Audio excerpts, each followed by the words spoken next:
Assalamu alaikum and welcome to tonight's edition of Beyond the News. I'm ATIQ HUSSAIN. As you know, every night on this program, we discuss and analyze the leading current affairs topics of the day for you. Of course, tonight will be no exception. We will start with the 16th December attack on the Army Public School in Peshawar. It's the 4th anniversary of the attack on the Army Public School, which is being observed today. Certainly we'll discuss that, a tragic moment in Pakistan's history, unlike any other that we have witnessed. We will certainly analyze that. We'll discuss that, and of course we'll talk about the ramifications of that day on the 16th of December 2014. Then Foreign Minister Shah Mahmood Qureshi has urged the removal of the trust deficit between Pakistan and Afghanistan. There was a trilateral meeting that was held. China, Pakistan and Afghanistan participated in it in the Afghan capital, Kabul. Some nice words were said, but of course the nice words have been said before. How do we remove the trust deficit between Pakistan and Afghanistan? We'll talk about that. Then International Monetary Fund has tied Pakistan's debt transparency to the bailout deal that Pakistan may get from the International Lending Organization. Now, debt transparency has been a problem in the past. The International Monetary Fund, it seems now, has stated that debt transparency is essential if Pakistan is to be given a bailout package. We will discuss that. Very important economic news as far as the IMF is concerned. And of course, as far as foreign affairs are concerned, Sri Lanka's disputed Prime Minister Mahinda Rajapaksa has resigned amid the crisis in that country. That country currently going through some sort of a tumult there. The elections are coming up in the year 2020. We'll discuss that with a senior journalist in Sri Lanka about what that island nation can expect next, and is the crisis as severe as it seems, at least from our country's perspective. Let's now begin, however, with our top story tonight. With heavy hearts and deep solemnity, Pakistan is observing the 4th anniversary of the terrorist attack on the Army Public School in Peshawar, which of course left around 150 people martyred, 130 of whom were young students. In his message to the nation, Prime Minister Imran Khan reiterated that the government would transform the country into such an abode where there would be no place for religious, lingual, caste or creed-based sectarianism, extremism and violence. The Prime Minister said that the education was the only weapon with which they could defeat extremism and terrorism permanently. Prime Minister Imran Khan added that this day reminded the nation of that tragic day on which the terrorists, with utter disregard for the humanitarian and religious principles, targeted innocent students at the Army Public School in Peshawar who had arrived in school seeking an education with the hope, of course, for a bright future. Prime Minister Imran Khan also paid tribute to the armed forces and the law enforcement agencies that had given uncountable sacrifices in the war against terror. Foreign Minister Shah Mahmood Qureshi also expressed sympathies with the families, friends and loved ones of all the victims in a message. He added that the horrific attack had resulted in an immense loss for the nation, which continues to remain a scar on our collective memory. To mark this anniversary, Chief Minister of Khyber Pakhtunkhwa Mahmood Khan said that the victims of the attack will always be remembered. He said that the tragic incident shows the brutality of terrorism, and the security forces, he said, will eradicate it completely in unison with the whole nation. Of course, now that is easier said than done. Such promises and such pledges have been made before, but of course the scourge of terrorism has not been eliminated completely from our country. Of course, we hope and pray that the security agencies in the country, along with the armed forces of Pakistan, can bring about a situation where these terrorist incidents no longer occur. Now, of course, there has been a respite in the past as far as terrorism is concerned, but I have to qualify that by saying that terrorism has yet again reared its ugly head. We've had several incidents in Karachi of terrorism over the past 2 weeks, as we have covered on our news channel, in addition, of course, to the terrorist attack up north in Khyber Pakhtunkhwa. So terrorism has not been eradicated completely, not by a long shot. It is not going to be eradicated completely until and unless our security agencies play a better role. They do try hard, but there is a lot more that needs to be done. In the long run, education is the only solution to ending terrorism. Now, this has been said numerous times before, and I've said it on this program as well, but that is no truer today than it was in the past. Terrorism can only be eliminated with long-term steps for quality education in the country, which instill a sense of belonging, which instill a sense of patriotism in the minds of our young people. Until and unless we do that, terrorism will not go away permanently. Illiteracy is the biggest friend that terrorism has. We have to take care of this problem. Otherwise, terrorism can never be resolved permanently in our country. Let's go to a break now. When we come back, we will have discussion and analysis on another leading current affairs topic of the day. We'll see you after the break.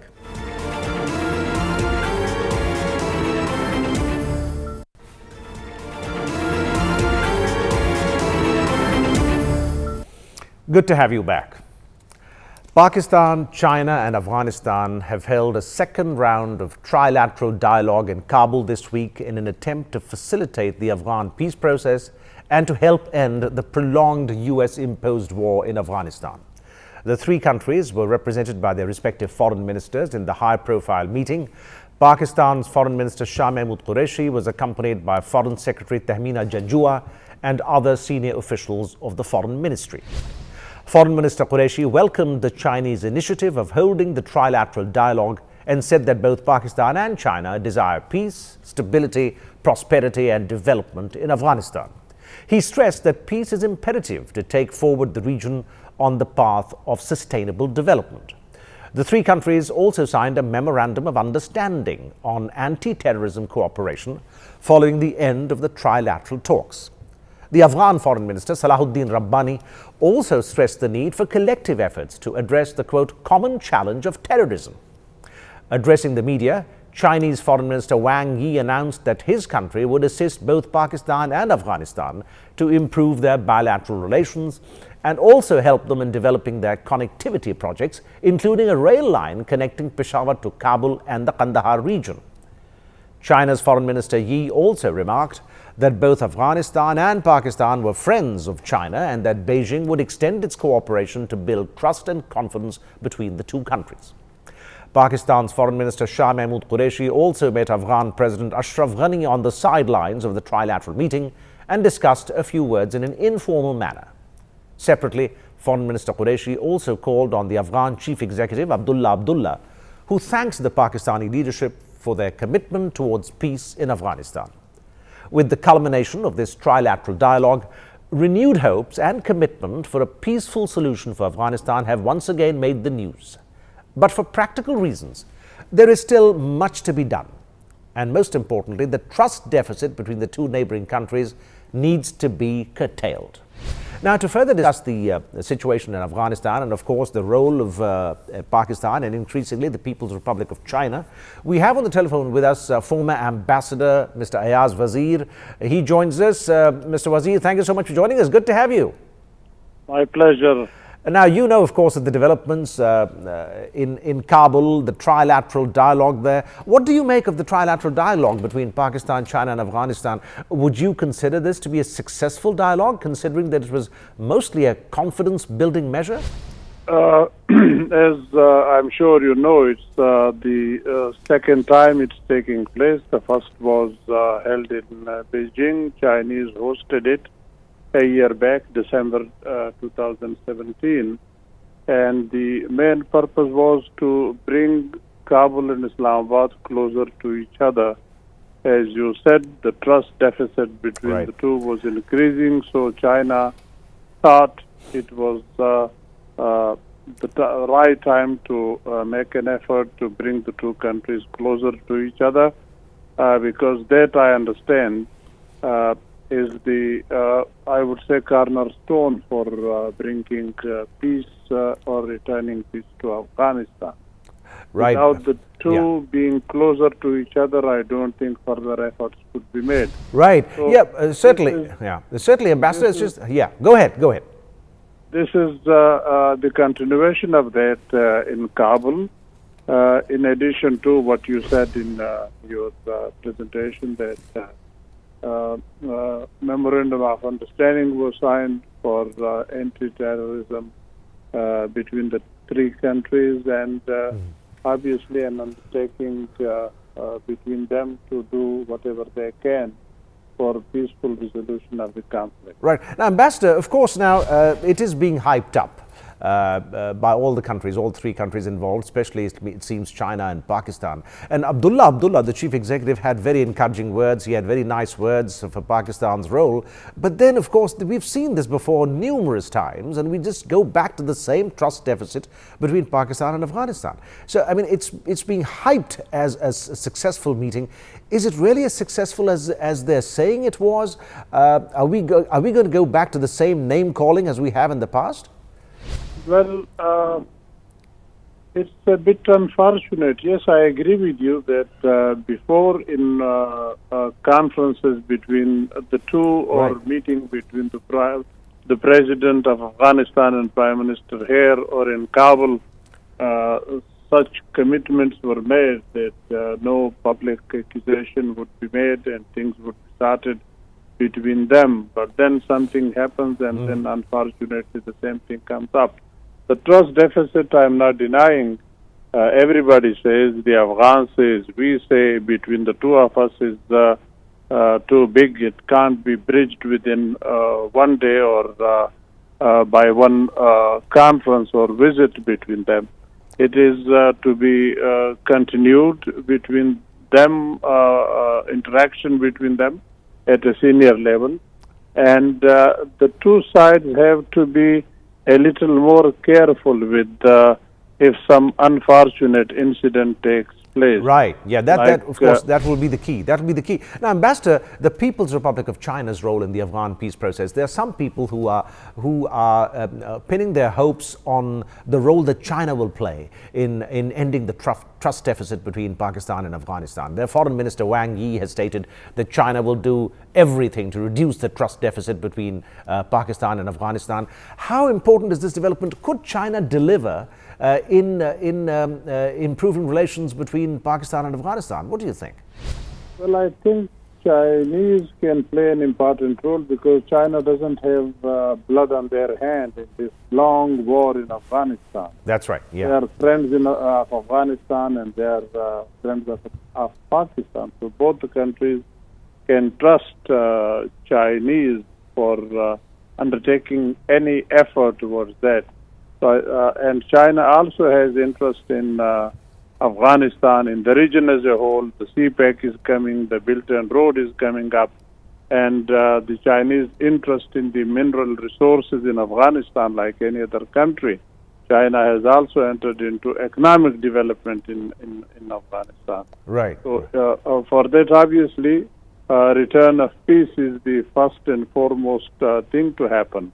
Unless the country is peaceful, the development or excavation of mineral resources or development of that would be fairly difficult. Right. Return of peace, in any case, is extremely important for interaction with Afghanistan in any sense, be that development, be that trade, be that any other connectivity between them. But peace, obviously, is a cornerstone. Right, right. Now, as you know, the fencing process on the border between Pakistan and Afghanistan has started. But, you know, this hardly seems to be the solution, building fences and building walls, whether it's Trump's plan to build a wall on the US-Mexico border or to build a fence on the Pakistan-Afghanistan border. It doesn't seem, certainly it doesn't seem civilized in any way to build fences. Now, if I would ask you, if you were advising the Prime Minister on how to end this trust deficit, this is such a dilemma. It's been such a dilemma for both countries. If you were advising the Prime Minister, how would you, what would you advise him that he needs to do to end this trust deficit and to bring the two countries closer? Well, I think I would advise him to do things like we do. For example, we have never closed the Wagah border with India despite our unfortunate relations and some bit of experience in the past, but Wagah has always remained open. Right. But on the Western front, unfortunately, Turham and Chaman immediately closes if something happens. So those 2 points, in fact, that have now been increased, some other points have also been added.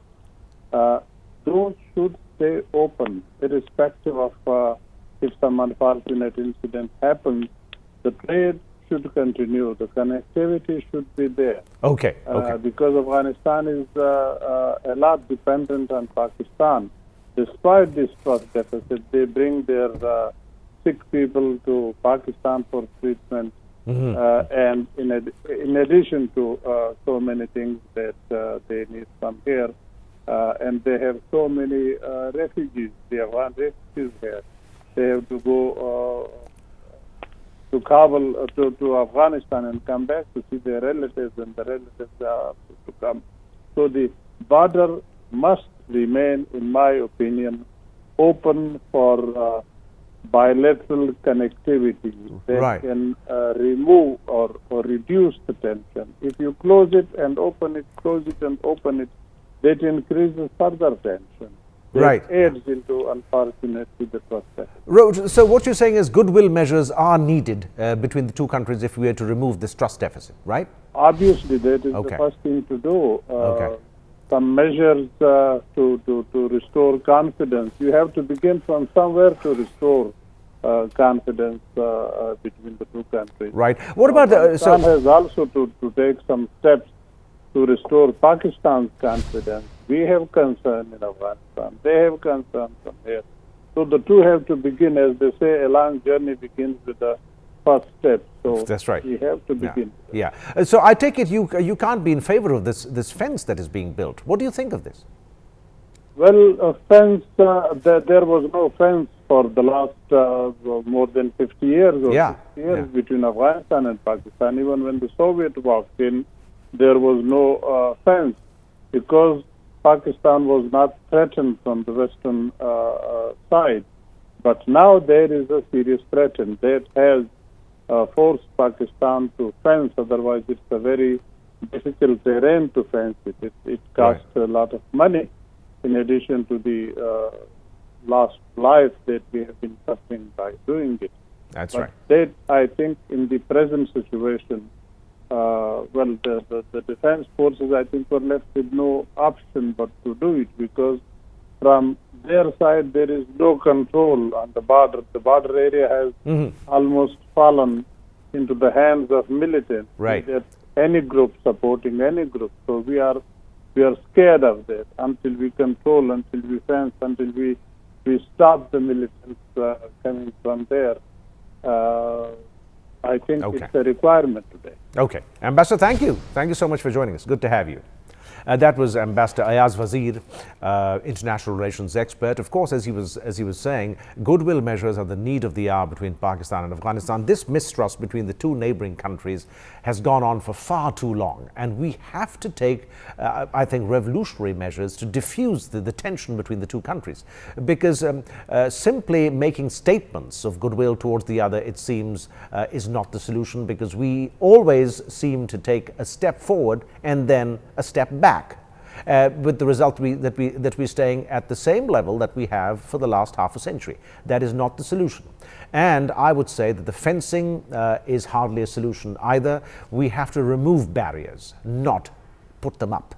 As I said, the US-Mexico border, the wall that is being planned by Donald Trump in that country, that is not a solution. The fence here on the Pakistan-Afghanistan border is not a solution.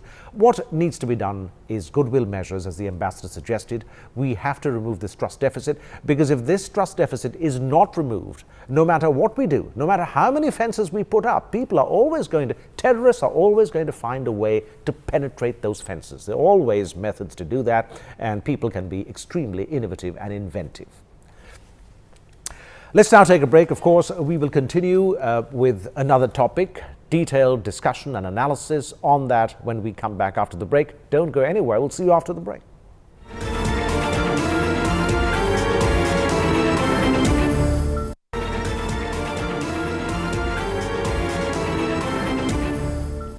Welcome back. Necessary and strict measures are required for both rebalancing the economy and to acquire an International Monetary Fund bailout. But while this has been common sense for a long time, Pakistan's Finance Minister Asad Umar now says that the country is in no rush to sign a bailout package deal with the International Monetary Fund. According to Mr. Umar, this is because of a number of factors, including extending reliance towards, quote, friendly nations like the People's Republic of China and Saudi Arabia, who have both promised bailout packages with no stringent mechanisms attached to it. Finance Minister Asad Umar also said that Pakistan has satisfied all concerns raised by the International Monetary Fund and United States officials with regard to the China-Pakistan Economic Corridor. But according to International Monetary Fund Communications Department Director Jerry Rice, debt transparency is the utmost prerequisite for finalizing the bailout package for Pakistan. This means that concerns over debt unsustainability are going to remain for some time until January of next year. There are also some reports that the International Monetary Fund has also asked for 160 billion rupees worth of new tax measures in the current fiscal year, which ends in June of 2019, in order to stabilize the fiscal framework. This effectively means that the International Monetary Fund is asking the government for more revenue hikes, as well as devaluing the rupee to curtail the fiscal deficits that have grown each subsequent year. And while increasing revenue through taxation remains a priority for the government, on the business side of the economy, the federal government has finalized a 5-year national tariff policy aimed at restricting duties on raw materials and machinery imports for export-based industries. The advisor to the Prime Minister on Commerce, Textile and Industries, Abdul Razak Dawood, said that this tariff policy would assist the leadership to remove a key impediment in the way of ease of doing business in the country. He added that the government was well aware of the challenges faced by the business community regarding tax slabs and tariff lines and is now correcting past mistakes. Now, to further discuss this important topic, we are now joined by Dr. Alia Khan. She is a professor of economics at the Quaid-e-Azam University in Islamabad. She joins us on the telephone. Dr. Khan, welcome. Thank you so much for joining us. Good to have you. Thank you. Now, let me begin by asking you about what Finance Minister Asad Umar said. He is saying that there is no rush to finalize the International Monetary Fund bailout package. Now, is that really the case, given that the country still remains low on its foreign reserves? It would seem to me that we would be in a rush to get to the bailout package from the International Monetary Fund. Yes, that is a big issue because the foreign exchange reserves are not at a very satisfactory level, and the more the IMF program is delayed, the situation might get disturbing. And now the International Monetary Fund is saying that Pakistan needs to be transparent about its debt in order to secure a bailout package. Now, do you think that after all these months, concerns over debt unsustainability still remain? They shouldn't so far, shouldn't now, should they? I think it's not really a question about unsustainability. It's more their demand for transparency, and I think they are referring basically to the CPEC loans, because that has been an issue with the deliberations with IMF since the beginning, that they want a very clear picture of what the component of Pakistan's debts are. And obviously, the levels at which the debt is at the moment is not sustainable either. Now, the International Monetary Fund has also demanded sharp revenue hikes. Do you think the government can achieve the targets of tax and revenue generation by June of 2019? It seems this is going to be a tall order. They are working out a multi-pronged strategy, but again, the major reliance on that is going to be on indirect taxes rather than direct taxes. And I am of the view that there should be at least, a commitment to broaden the tax net while looking towards revenue from indirect taxes, because indirect taxes are regressive and ultimately they do pose a burden on the lower income classes as well. To increase revenues, the government will have to further devalue the rupee and increase power tariffs. Now, won't such measures be deemed as anti-public and cause more uproar? These are very difficult decisions for the government, and it seems to me the government has been dreading making these decisions. Yes, they will.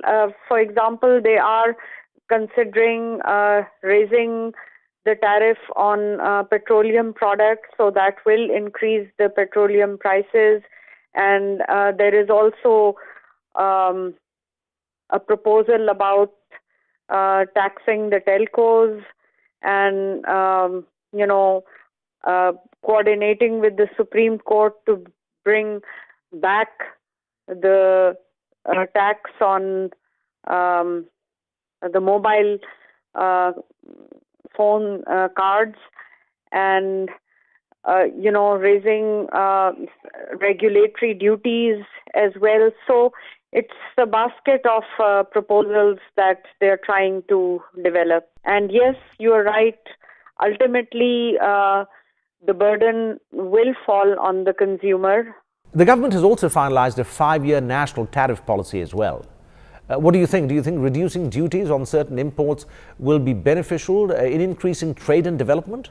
Yes, I think that is a very positive direction that has been taken, because it is going to increase the investment in terms of the export-led industries.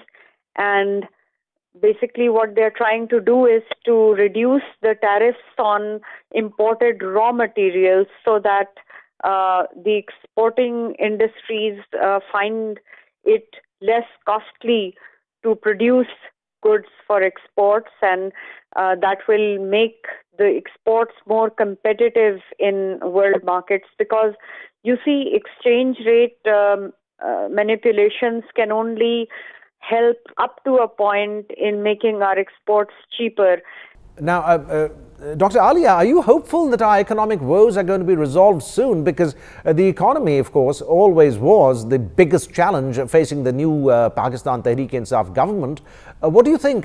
Just give us your view on how optimistic you are about the resolution of the economic problems in the country. I don't think that there's any immediate or even short-term relief that is to be expected, but this is a direction that was inevitable to bring back economic discipline, both fiscal and monetary and external sector discipline into the economy. And I don't think there are, any two thoughts about it. I know that it's going to hurt the welfare of the people in the short run, but hopefully if we have a determined path, it'll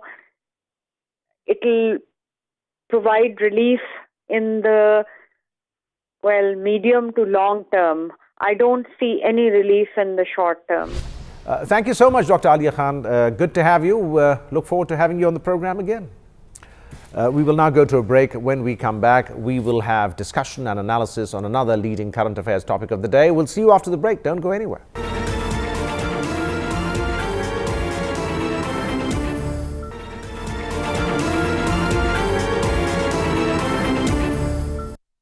Glad you stayed with us.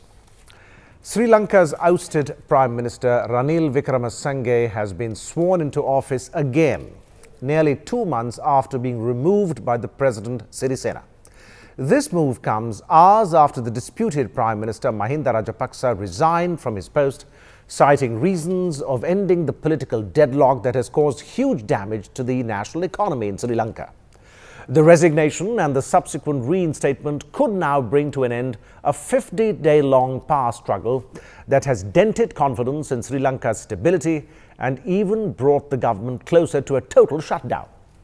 Supporters of Ranil Wickremesinghe celebrated the defeat of a, quote, coup as he signed the official papers in the capital, Colombo.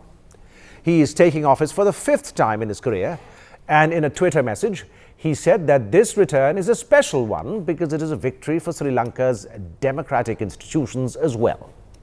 Prime Minister Wickremesinghe's government will immediately seek to pass legislation to keep government services funded beyond the budget deadline of the 31st of this month. The country will also seek to reassure the country's lenders, including the International Monetary Fund, that it can finance its heavy external debts. Now, to further discuss this important development, we are now joined by senior journalist Mr. Amantha Pereira. He joins us on the telephone. Mr. Pereira, welcome. Thank you so much for joining us. Good to have you. Mr. Pereira, did Mahinda Rajapaksa resign under pressure from the President Sirisena, or did it come willingly? Was this move expected by the general public or not? Well, I think the move was expected because from the 26th of October, every attempt at gaining a clear majority in Parliament did not work out to plan for Mr. Rajapaksa. That's where the problem lay, that he could not muster a majority in Parliament. So the longer this crisis dragged on, the worse it would have been for the country, simply because there was no possibility of getting any kind of legislator or law passed in Parliament. In fact, the fear was that if this impasse persisted into the new year, the government would not be able to pay salaries of government servants and to honor its debt payments. Right. Okay. Now, Mahinda Rajapaksa still maintains that he was a, quote, legitimate leader.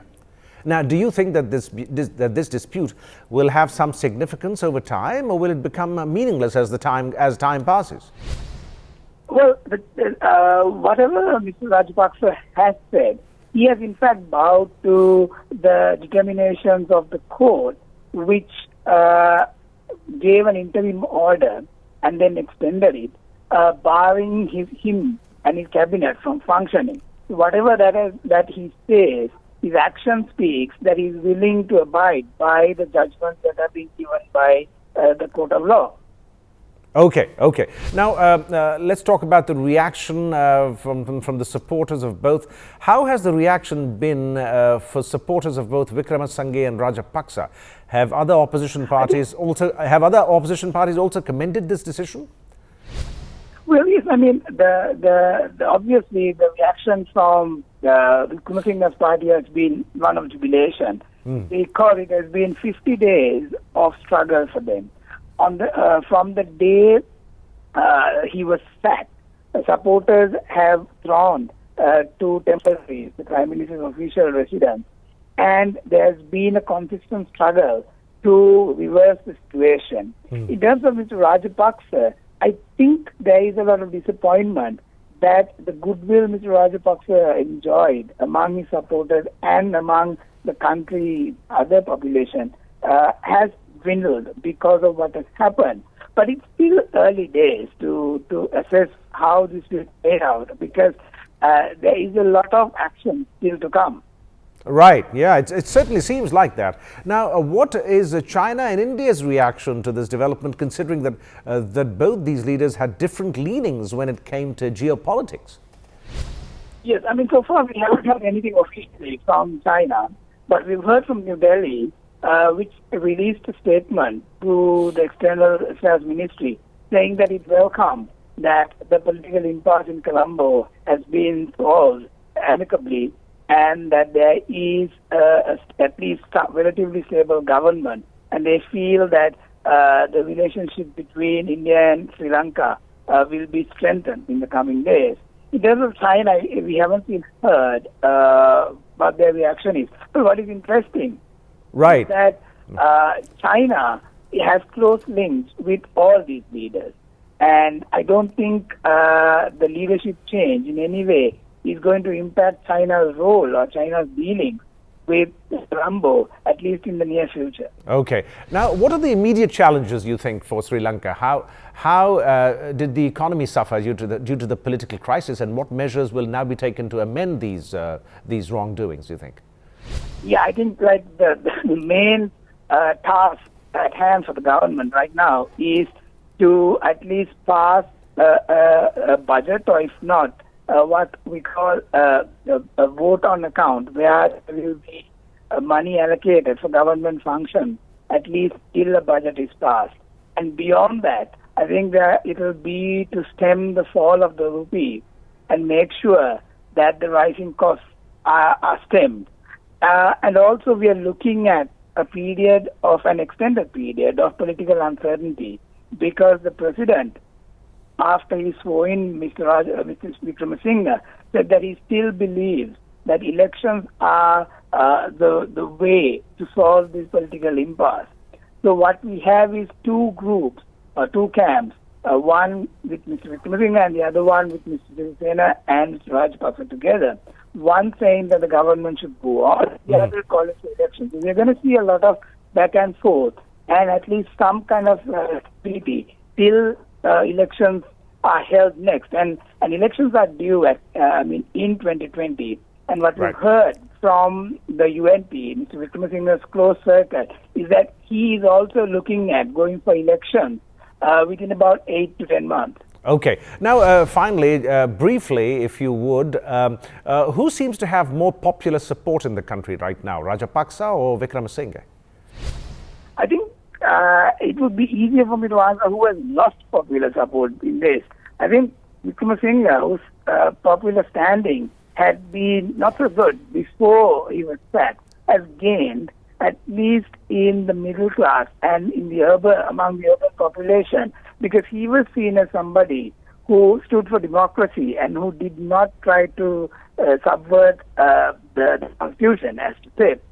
And in terms of Mr. Rajapaksa, I think what we feel is that his standing as a leader who was very popular among the populace has suffered somewhat, especially in the urban areas, where there was a lot of disgruntlement and disappointment that Mr. Rajapaksa had become partial to this act, which a lot of people saw as circumventing the constitution. Right. Mr. Pereira, thank you so much for joining us. Look forward to talking to you again.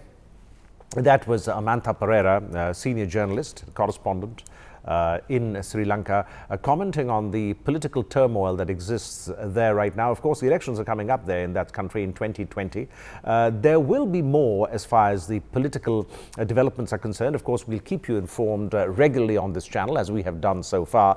But it seems to me that there is still certain developments in Sri Lanka that will result, even though it seems on the face of it that this particular issue may have been resolved. We'll keep you in touch, of course. Stay on this channel to learn of further developments in that country.